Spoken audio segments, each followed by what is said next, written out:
Australia's medicinal cannabis industry is set to boom. Australian producers of medical marijuana are celebrating after the government announced they'll be able to export their crop to the world. Australia could become the world's leading medicinal cannabis supplier after the federal government lifted export restrictions. The decision sparked a surge in share prices for local companies. Our goal is very clear: to give Australian farmers and manufacturers the best shot at being the world's #1 exporter of medicinal cannabis.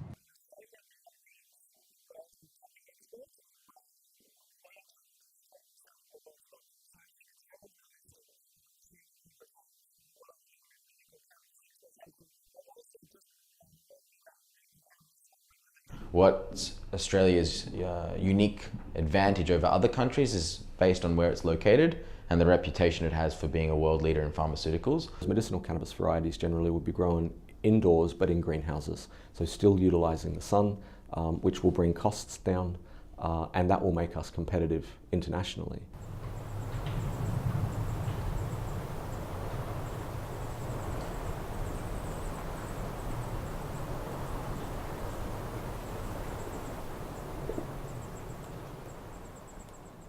Green rush, gold rush, call it what you like. The reality is this is a brand new product. It's been taken off the market 100 years ago, and it's a product that is already fast becoming larger than most companies that are on the stock exchange. So when you or people compare it to the gold rush being the green rush, there's good reasons for that. Preferment in front, Volk Stock and Barrel is driving on the outside, Volk Stock and Barrel lunges and got The race is on for medicinal cannabis, and even if the big ASX companies have taken the lead, there is no surprise to see entrepreneurs gathering at the Roseate Racecourse, betting on cannabis.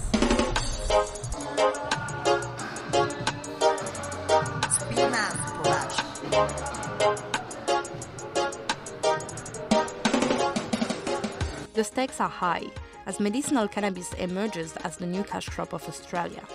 The industry forecasts 1.2 billion by 2027, but in the meantime, the thriving hemp industry has already proved its value on the field. Breathe away!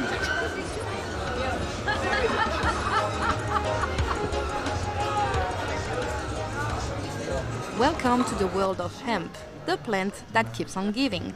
Textiles, superfood, healthy hemp butter, cream, shampoo and other cosmetics.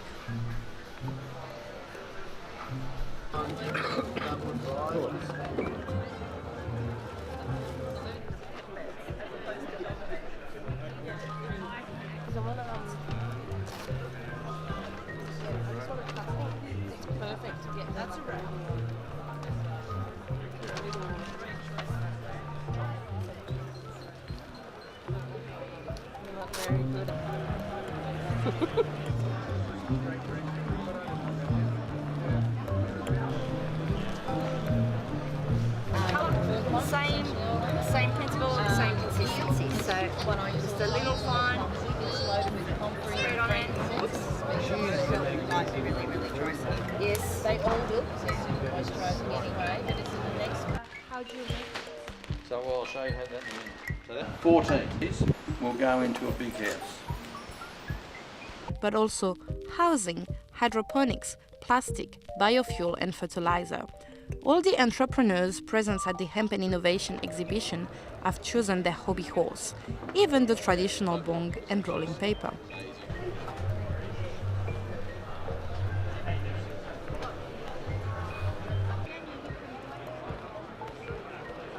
The plant could save the world. But what is the difference between hemp and medicinal cannabis? By definition, still belongs to the cannabis genus. So it's one of the, I guess, pet peeves when people sit there and say that hemp and cannabis are different. They're actually not. They belong to the same genus. They belong to the same family. So most people, when they think about hemp, they think about industrial application. But of course, because it has CBD and other phytochemicals, it could actually be used as a medicine. Same plant family, but two different industries. Working with hemp isn't working with medicinal cannabis. The license is different governmental bodies actually take care of, whether it's Department of Primary Industries or the TGA, the Health Department. The licenses, one is only a few $100s, whereas the medicinal is $15,000, and of course all the criteria. Much easier to work with hemp. Yeah, much easier. The sort of, I guess, regulations that are associated with medicinal grade products is a lot more challenging. Hemp now is obviously opened up for consumption. There's a lot of different companies doing a lot within the hemp space already. Edibles for pets, for example. But yeah, with medicinal, it's a lot more complicated, and rightly so.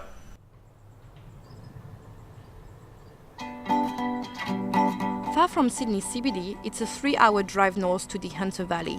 I've come to meet Bob Doyle, a hemp farmer who produces seed, food and housing material. Welcome to Dungog Hemp.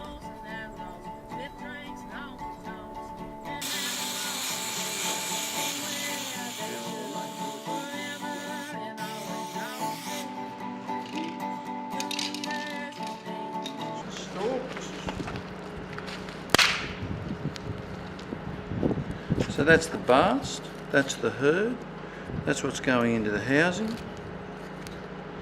and that's what's suitable for fibre, for textiles.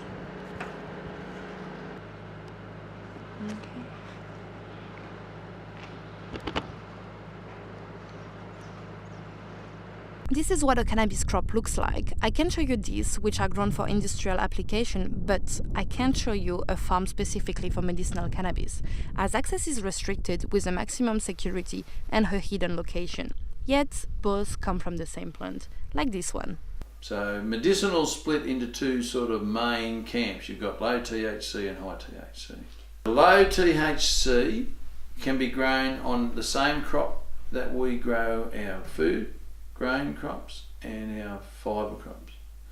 The high THC medicinal is completely different. It only operates in very secure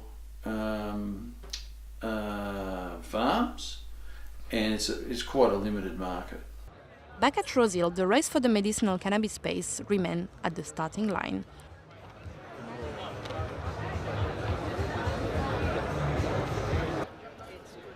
This is Deb Lynch. She's the poster girl of medicinal cannabis with the Medicinal Cannabis User Association, a lobbying Facebook group with more than 17,000 members.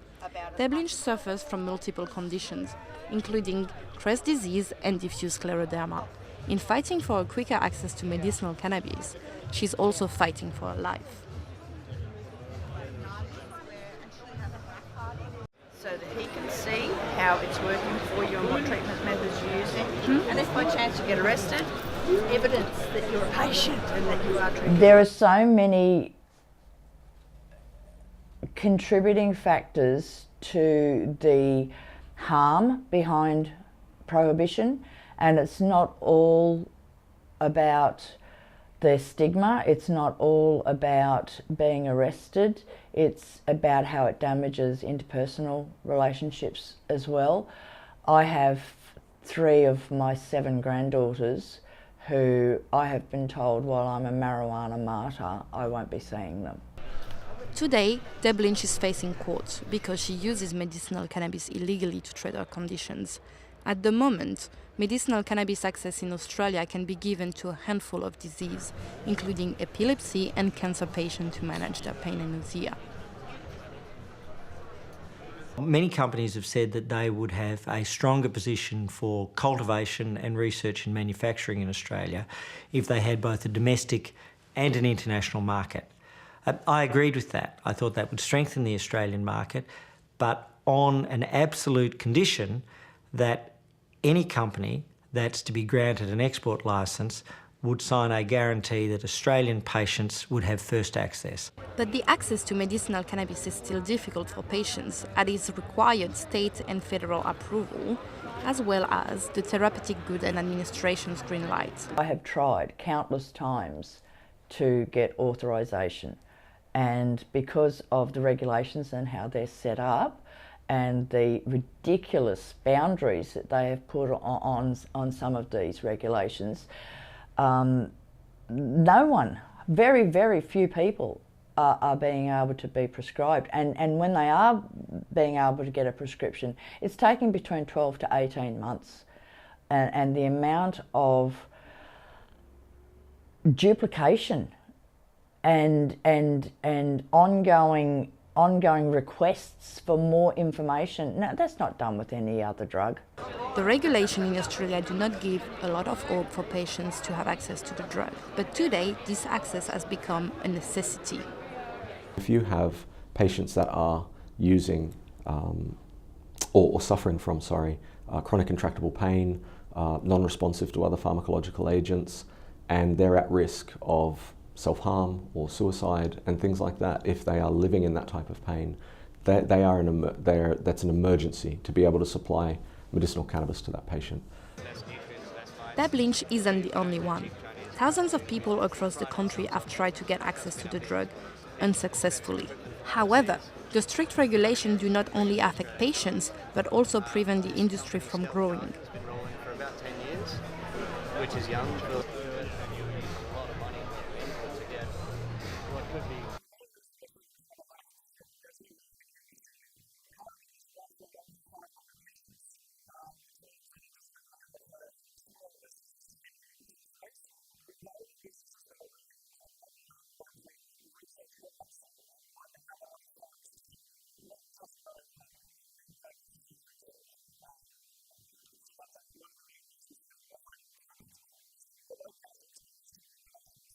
The medicinal effect of cannabis on humans has been proven in scientific research. Yet, Australian regulation restricts access to those wanting to use the plant. So why is it so hard to get into the industry? Across town there is a clue. In Victoria Park, another group of cannabis users meet for a special event. People are lining up for the 420, an international stoner day.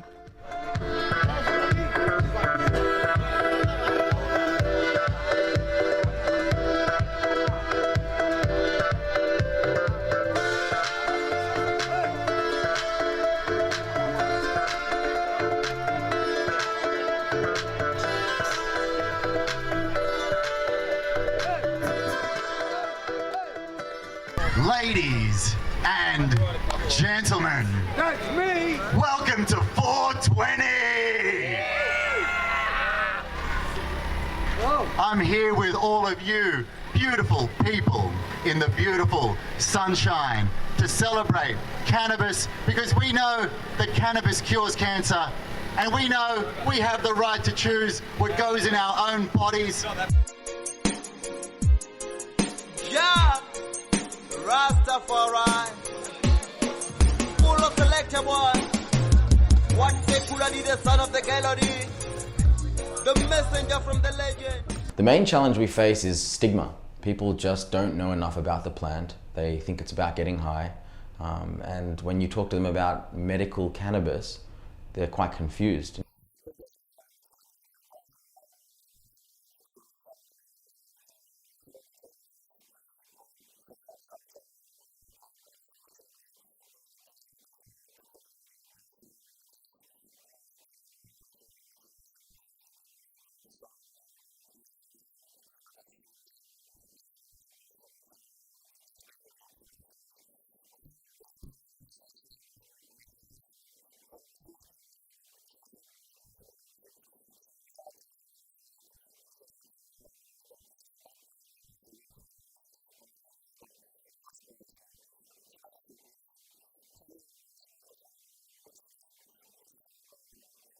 As far as mainstream is concerned, we still get a lot of laughs and giggles and can I smoke your garment, or, you know, they're still very much related to drugs, unfortunately. I know you're gonna dig this. The image of cannabis in Australia is a major issue for the industry, as a lot of people associate the plant with drug use. That's why places like the Hemp and Innovation exhibition are trying to change perception. Back at the Rosehill Racecourse, skeptics are being won over and tempted by hemp products. It seems that the first thought on cannabis is not always the right one.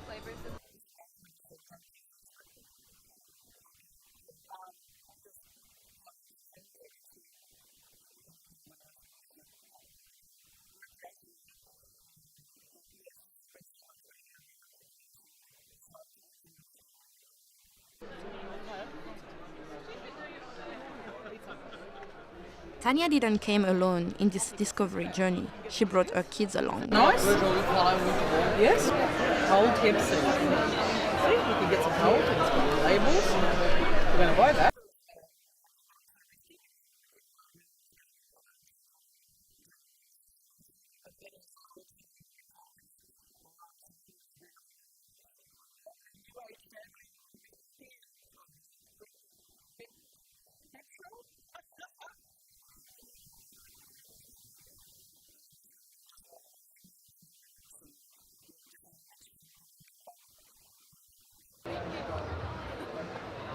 At the exhibition perspective, cannabis entrepreneurs are being tempted by the green Eldorado.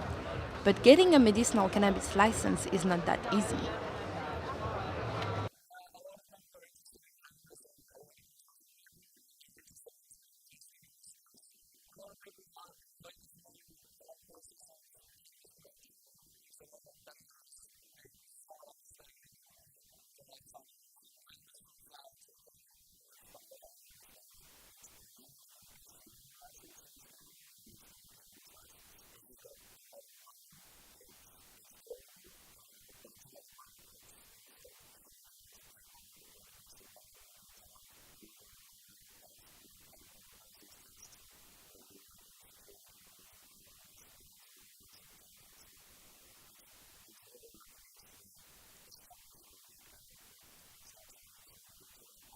Medicinal cannabis licenses are hard to get.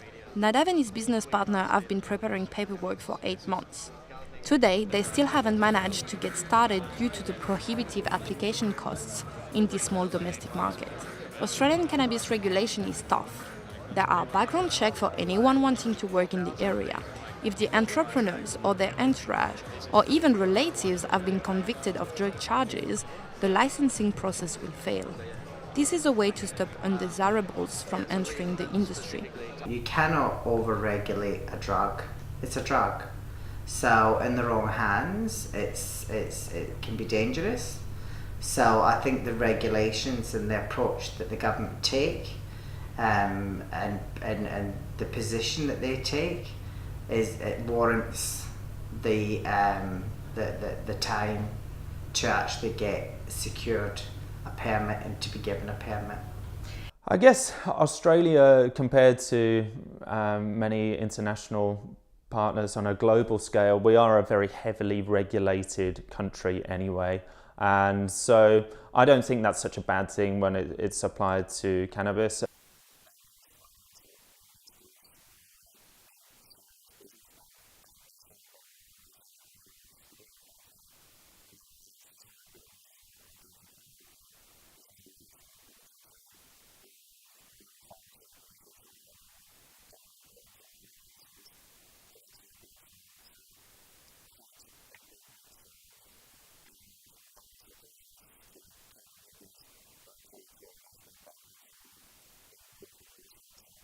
There are always in every industry sharks, vultures, and Australia is no different. We have them that are just what they're suffering from. Everyone's suffering from green fever. You know, just the green fever, which is everyone wants to get into the industry, know nothing about it, just to make money. And for me, that disappoints me, to be honest. But I know that there are some very good Australian companies that have done their research, they've done their due diligence, definitely have their hearts in the right place, and I expect great things from Australia. Deb is about to break the law. As she reaches for her elixir of health, the medicinal cannabis that will relieve her pain, she knows she is not abiding by the strict regulations. But she has to do so, every single day to stay healthy. Deb simply cannot wait for the regulations to come in. For her, that may be too late. What will happen if tomorrow you cannot take your cannabis oil? That wouldn't even be an option. Legal or not, I won't stop treating myself because if I do stop taking the cannabis oil, my health will go down very, very quickly. Within 48 hours, I'll no longer be able to swallow solid food. The spasming will start again. The pain will increase exponentially. And there's nothing that mainstream medicine can do to relieve that.